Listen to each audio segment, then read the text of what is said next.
रबाब, मुला और मूसा। यकीनन दोस्तों आप लोगों ने मूसा खान के हवाले से तो सुना होगा। ये 18-20 साल का एक तालिब इल्म था। ये मलकंड यूनिवर्सिटी में ज़ेर तालीम था, 6th सेमेस्टर में पढ़ रहा था। 2 दिन पहले एक एक्सीडेंट के नतीजे में इनकी मौत वाक़या हो गई। अल्लाह ताला उनकी मग़फ़िरत फ़रमाए। यकीनन हम कुछ भी कर ले, ये छोटा सा बच्चा, ये जवान, ये अब वापस तो नहीं आ सकता। लेकिन इस वक्त मार्केट में काफ़ी सारे ख़बरें गर्दिश में है, जैसा कि मेरा उन्वान भी है कि रबाब, मुला और मूसा।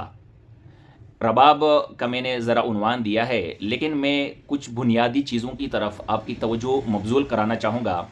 मुख्तलिफ़ किस्म के लोग हैं मार्केट में, मुख्तलिफ़ किस्म के तज्ज़िये करते हैं, मुख्तलिफ़ किस्म के एतराज़ात करते हैं। कुछ लोग अपना उलू सीधा कर रहे हैं बीच में। जिन लोगों से नफ़रत होती है तो उन्हीं को निशाना बनाते हैं, जिनके साथ कोई मामलात होते हैं तो उन्हीं मामलात को बीच में सेटल करने की कोशिश कर रहे होते हैं। कुछ लोग सियासत चमका रहे होते हैं। लेकिन बहरहाल आप मेरी भी, हम नाचीज़ की भी इस गुफ्तगू को सुने। आपको अगर मेरी ये गुफ्तगू हक़ और सच लगे तो ज़रूर बाकी दोस्तों तक भी पहुँचा दीजिएगा, ताकि ज़्यादातर लोगों तक हक़ाइक़ पहुँच सके। जो इब्तिदाई ख़बर है वो ये है कि मूसा एक रबाब बजा रहा था, तो उनका यूनिवर्सिटी इंतज़ामिया के साथ कोई तूत इक़रार हुआ। यूनिवर्सिटी इंतज़ामिया ने उनसे रबाब छीना, उनको शायद 1-2 थप्पड़ भी लगाए, उनको गालम गलोच भी किया। तो अब काफ़ी सारे लोग हैं जिन्होंने सिर्फ़ और सिर्फ़ इस रबाब को मौज़ू बनाया कि कोई मौलवी है यूनिवर्सिटी में, उन्होंने रबाब को इनसे क्यों छीना। जबकि मेरा कहना यह है कि रबाब को मौज़ू नहीं बनाना चाहिए। असल पॉइंट से हमारी तवज्जो हट जाएगी, असल इश्यूज़ पर तवज्जो दे, क्योंकि एक मूसा तो चला गया, बाकी हमारे जो मूसा आएंगे वो कम से कम इस रास्ते पर ना जाएं, इस तरह बेदर्दी से उनका मौत वाक़या ना हो जाए। रबाब का इशू मेरे लिए अहमियत का हामिल क्यों नहीं है? वो इसलिए नहीं है कि देखो, उस्ताद भी एक बाप का मानंद होता है और बाप तो होता ही बाप है। कभी कभार तो ऐसा भी होता है कि कोई स्टूडेंट, कोई लड़का खेल रहा होता है। अब खेल एक ऐसी चीज़ है जो इस्लाम भी इसको प्रमोट करता है, मौलवी भी प्रमोट करता है, यूनिवर्सिटी वाले भी प्रमोट करते हैं, डॉक्टर्स भी प्रमोट करते हैं, पूरी दुनिया इसको प्रमोट करते हैं, क्योंकि ये सेहत के लिए भी बड़ी फ़ायदेमंद होती है। लेकिन जो आपका गार्डियन होता है, चाहे वो फादर की सूरत में हो या उस्ताद की सूरत में हो, तो वो आपको ये कह देता है कि आपने किसी भी सूरत अब नहीं खेलना, ठीक है। यानी एक जायज़ चीज़ होती है, आपको कहते हैं नहीं करोगे आप, तो उस वक़्त उनकी बात माननी पड़ जाती है या उनसे नाराज़गी भी हो जाती है। ये एक इंतहाई मामूली सी बात है, ये आम रूटीन की बात है। लेकिन अब रबाब उनसे बंद करवाया या उनसे छीना, उनको एक थप्पड़ भी लगाया, मामला यहाँ पर ख़त्म हो जाता तो कोई इतनी बड़ी बात नहीं थी।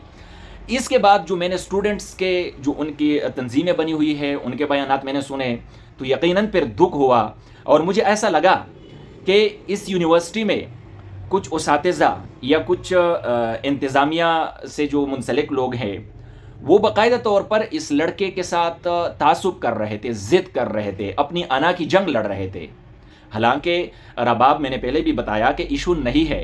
रबाब कहते हैं बाकी स्टूडेंट्स के पास भी है, चलो अगर नहीं भी है तो रबाब चिन लिया, ये इतनी कोई बड़ी बात नहीं है। बात ये इसके बाद शुरू होती है कि जिस तरह वो स्टूडेंट्स नोटिस की बात कर रहे हैं कि हमें ये नोटिस इशू किया तो हमने बड़ा लाइट लिया कि ठीक है, नोटिस इशू होते हैं, हम इसका जवाब दे देंगे, इसमें 3 दिन का टाइम होता है। लेकिन उसके ऊपर एक और नोटिस आता है कि भाई आपको हॉस्टल से भी डिस्चार्ज कर दिया गया, आप हॉस्टल में भी नहीं रह सकते। ये नहीं, उस नोटिस का अभी जवाब तक नहीं दिया, जवाब देने का मौका भी नहीं दिया, उनको फ़ौरन डिस्चार्ज कर दिया हॉस्टल से भी। तो ये भी खैर है।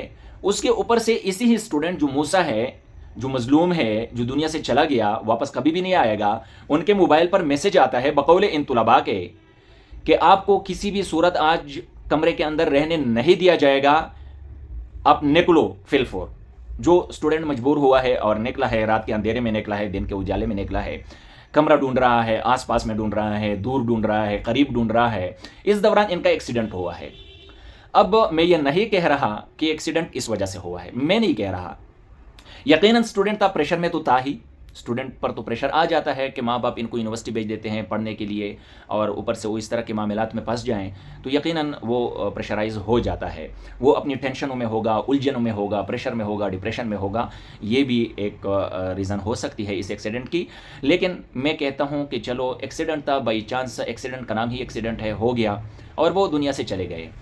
اب جو میرا اصل پوائنٹ ہے کہ یہ جو انتظامیہ ہے یہ صرف اس یونیورسٹی کی نہیں، باقی تمام یونیورسٹیوں کو کے انتظامیہ کو بھی بڑی سختی سے نوٹس کیا جائے اور ان کی انکوائری ہونی چاہیے، ان پر نظر رکھنی چاہیے، ان کے رولز کو بڑے سخت کر دینے چاہیے کہ اسٹوڈنٹ آپ کسی بھی صورت ناجائز طور پر غیر قانونی طریقے کے ساتھ آپ تنگ نہیں کر سکتے، ٹھیک ہے. اسٹوڈنٹ آپ نے دیکھا ہوگا کہ کئی فیمیلز سوسائڈس کر لیتی ہے، اسٹوڈنٹس کر لیتے ہیں، تو وہ اس کا نتیجہ ہوتا ہے کہ قسم ٹیکٹکس ہوتے ہیں اسٹوڈنٹس کو پریشرائز کرنے کے لیے. مختلف قسم کے لوگ ہمارے کالجز یونیورسٹیز میں بھی ہیں، جس طرح باقی ڈپارٹمنٹس میں ہیں، وہ اپنے 2% کی خاطر بھی آپ کو پریشرائز کرتے ہیں، وہ اپنے مفادات کی خاطر بھی کرتے ہیں. کہیں پر جنسی ہراسگی کے کیسز بھی آتے ہیں. یعنی اس واقعے کی مکمل طور پر انکوائری ہونی چاہیے، یہ معمولی بات نہیں ہے. اس کی انکوائری ہوگی تو اس میں سے بہت ساری باتیں نکلے گی، لیکن یہ بات کی جو پریشر ٹیکٹکس اس کو پریشرائز کرنے کے لیے جو اپلائی کیے گئے ہیں کہ آخر کار اتنی لاقانونیت آپ لوگوں نے کیوں کی اس یونیورسٹی میں، ٹھیک ہے، اس کا انکوائری لازمی ہونا چاہیے. دوسری طرف ہم آ جاتے ہیں ہسپتال کے معاملے پر. قریبی جو نجی ہسپتال تھا اس میں لے جایا گیا ان کو، کیونکہ وہ شدید زخمی تھا، وہ کومے میں تھا. تو اس ہسپتال نے، جیسا کہ آپ کو پتہ ہے کہ ہمارے ڈور سٹیپ پہ یا گلی محلوں میں یا ٹاؤنز میں تو اس طرح کے ہسپتالز نہیں ہوتے، تو بہرحال ان کو پشاور ریفر کیا گیا تھا. اور پشاور میں جب لے کے گئے تھے تو وہاں پر آئی سی یو میں وہاں پر بیڈ نہیں تھا. یہ کیسے ہو سکتا ہے یار؟ ایک بندہ تھڑپ رہا ہو، وہاں پر بیڈ ہی نہ ہو. تو ان کا جو بائی ہے، ان کا جو گارڈین ہے موسیٰ کا، وہ کہہ رہا ہے میں ایک ڈاکٹر کے پاس جاتا ہوں، وہ چٹھی لکھ کے دیتا ہے کہ فلانے نمبر کمرے پر چلے جائیں، فلانے کمرے نمبر پر جاتا ہوں، وہاں سے چٹ لکھ کے دیتا ہے کہ ایمرجنسی پر چلے جائیں، وہاں سے چٹ لکھ کر دیتے ہیں کہ ہمارے پاس بیڈ ہی نہیں ہے، جاؤ. اب مجھے یہ بتاؤ، اس وطن عزیز میں ہم یہ ٹیکسز کس چیز کے دیتے ہیں؟ ہم نے جو آپس میں ایگریمنٹ کیا ہوا ہے کہ ہم تمہارے شہری ہے، اب ہماری ریاست ہے، آپ ہماری گورنمنٹ ہے، ہمیں نہ جان کی تحفظ ہے، نہ مال کی ہے، نہ عزت کی ہے، نہ ابرو کی ہے، کچھ بھی نہیں دے رہی ہے گورنمنٹ. میں صرف اس گورنمنٹ کی بات نہیں کر رہا ہوں، نہ پی ٹی آئی کے گورنمنٹ کی بات کر رہا ہوں، میں ایز اے ہول پوری ریاست کی بات کر رہا ہوں. تو عوام کو آواز اٹھانی چاہیے، عوام کو اس معاملے میں ایک ہونا چاہیے. دیکھو آپ کو رباب کے معاملے کے پیچھے لگا دیا جائے گا، لیکن رباب اتنا بڑا مسئلہ نہیں ہے. جو میں نے آپ کو مثال دے دی کہ کوئی عام کھیل بھی اگر کوئی بچہ کھیل رہا ہو تو باپ نے اگر منع کیا، اسٹوڈنٹ نے منع کیا، تو آپ اس کو ایک دین کا ایشو نہیں بنا سکتے. باپ اور اساتذہ کرام اس طرح کی ایکٹیویٹیز سے جو جائز بھی ہوتے ہیں اور ناجائز بھی ہوتے ہیں، گاہے بگاہے منع کرتے رہتے ہیں، لیکن اس کے بعد جو کچھ ہوا اس پر انکوائری ہونی چاہیے.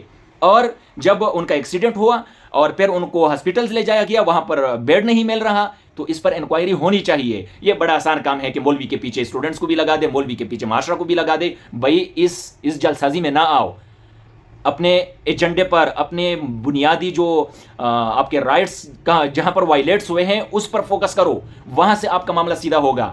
ہم بھی آواز اٹھائیں گے، آپ بھی آواز اٹھاؤ.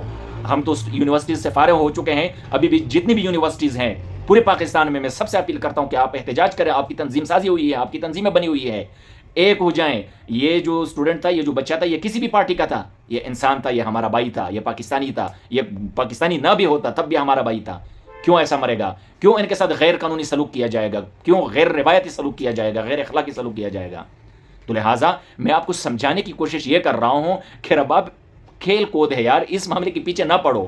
رباب کے بعد جو کچھ ہوا ہے اور ایکسیڈنٹ کے بعد جو کچھ ہوا ہے، ہمارا مسئلہ وہاں سے ہے.